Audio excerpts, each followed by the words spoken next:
नमस्कार विश्व के समस्त सनातनी भाइयों बहनों।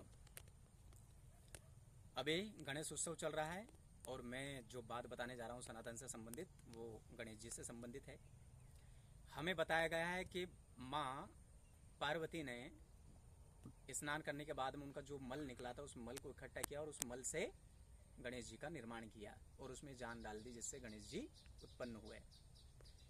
पर माता पार्वती के बारे में तो बताया जाता है कि वो तो विश्व सुंदरी थी, त्रिपुर सुंदरी थी।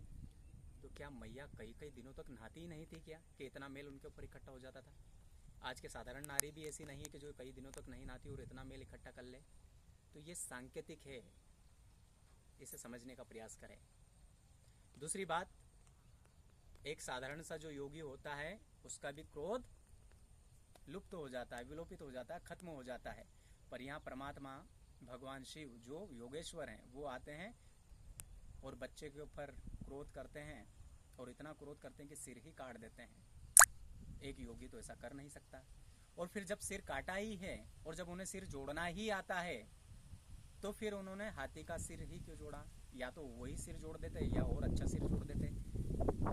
पर हमें नाटकों के माध्यम से वैसा का वैसा दिखाया गया है, जबकि सनातन संस्कृति के अंदर ऐसा नहीं है।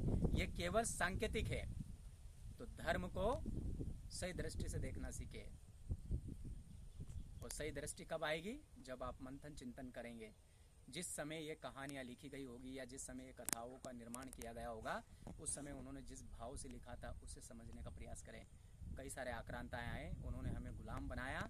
हो सकता है उन्होंने इस प्रकार की हरकतें की हो और इन्हें भ्रमित करने वाले शास्त्र बना दिए हो।